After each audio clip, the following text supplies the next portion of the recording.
안녕하세요, 성준입니다. 이번 영상은 캐논 EOS R7 추천 영상입니다. 제가 원래는 캐논 M50 마크2를 개인 카메라로 쓰고 있었는데 다들 욕심이 생기잖아요. 제가 유튜브 영상을 찍는데 4K로 찍기 시작해서 사실 뭐 이제 회사 카메라들도 있어서 C70이나 이제 R5 같은 그런 비싼 친구들도 있어서 그 친구들을 주로 썼었는데, 저도 이제 제 개인용으로 유튜브를 찍을 수 있는, 특히 4K로 유튜브를 찍을 수 있는 카메라가 있었으면 좋겠다 생각이 들어서 그 찰나에 R7이 딱 나온 거죠. 근데 이제 예약 판매를 할 때 제가 예약을 하지 못했어요. 그때는 좀 망설이기도 했고, 근데 이제 운이 좋게도 162만 원에 구하게 됐습니다. 지금 다 나와 보니까 거의 뭐 200만 원 넘어가는데 좀 확실히 대란이 일어난 것 같고요. 저는 운이 좋았다고 할 수 있죠. 일단 유튜브 영상을 특히 4K로 찍는 분들이라면 사야 하는 이유들에 대해서 좀 설명을 드리겠습니다. 먼저 162만원, 뭐 제가 산 값이긴 한데 이 정도 가격에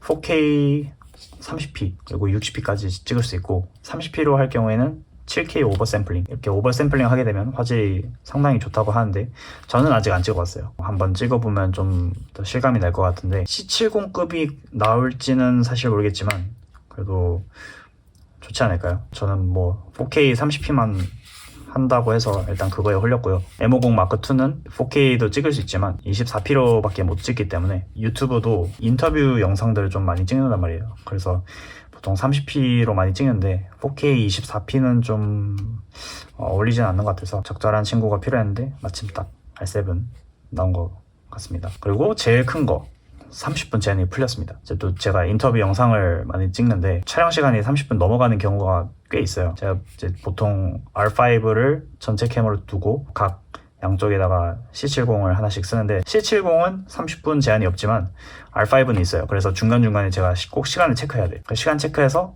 이제 30분 될 쯤에 이제 녹화 끄고 다시 누르고 이거를 해야 하는데 상당히 귀찮습니다. 유튜브를 좀 찍어보신 분들은 그래도 공감을 하실 텐데 그런 게 없다는 점. 근데 이런 바디로 30분 제한 없이 찍을 수 있다는 거, 그리고 4K 30p 너무 좋습니다. 그리고 뭐 자동 수평 조절, 이거는 그냥 한번 되어보신 분들이나 좀 이제 혹할 텐데, 예를 들어서 제가 R5로 전체 캠을 쓴다 했잖아요. 근데 이제 한번 최근에도 수평이 조금 안 맞은 적이 있어요. 근데 좀 타이트하게 찍어버리는 바람에 편집을 할 때 조금 회전을 시키면 좀 그림이 잘 안 나오는 경우가 있어서 그럴 때 좀 빡치긴 했거든요. 그런 거에 좀 되어보신 분들은 좀 공감을 하셔서 나름의 그 메리트를 느끼실 것 같고요. 그리고 RF 렌즈를 기존에 써오셨던 분들은 이걸 바로 장착을 할 수 있습니다. 저도 이걸 계속 이게 맞나 싶었었는데 쿨업이지만 RF 렌즈를 낄 수 있어요. 그래서 저도 이제 이번에 2405 풀프레임 RF 렌즈죠. 그래서 이걸 샀는데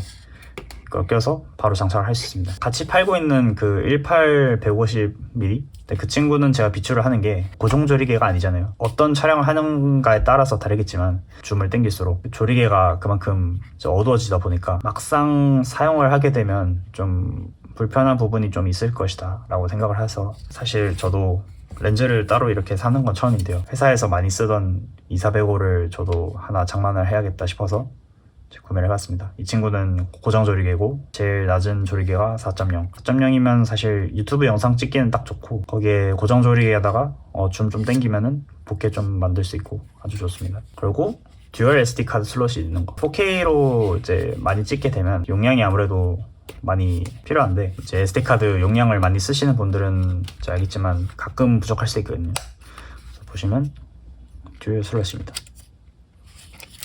그래서 저는 이제 128이랑 이거는 삼성 건데 256기가 쓰고 있고요.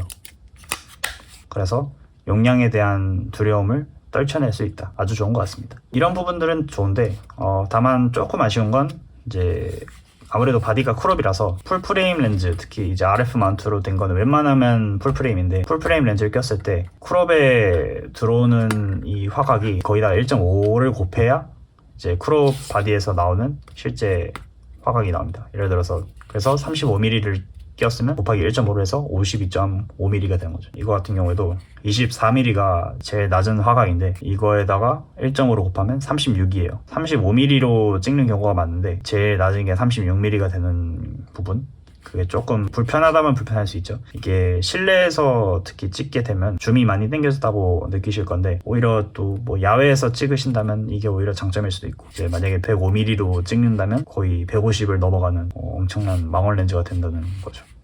그래서 좋을 수도 있고 나쁠 수도 있다. 저는 보통 실내에서 찍어도 좀 공간이 나름 있는 곳에서 찍기 때문에 저는 나쁘지 않을 것 같습니다. 아직은 현장에서 써본 적이 없으니까 그때 좀 알 수 있을 것 같고요. 그 외 나머지는 뭐 이제 그냥 딱 파질했을 때 엄지에 이 휠이 있다는 거, 이거 생각보다 잘 쓰는 것 같아요. 그거랑 또 이제 뭐 매뉴얼 포커스를 왔다 갔다 하시는 분들은 바로 이제 이 바디에서 빠르게 바꿀 수 있는 거, 이것도 좋은 것 같고, 그 외에는 사실 그냥 바디 자체가 워낙 최신이다 보니까, 예를 들어서 이런 것도 있죠. C타입 충전되는 거. 옛날 바디들은 아무래도 단자가 다른 걸 쓰다 보니까 불편한 점도 있는데 그런 것도 좋은 것 같고, 헤드폰 따로 끼워서 그 오디오 모니터링 되고 마이크 끼울 수 있고, 저는 이 바디 자체만 봤을 때도 매우 만족합니다. 특히 유튜브 영상을 찍는 입장으로서는 꽤나 만족합니다.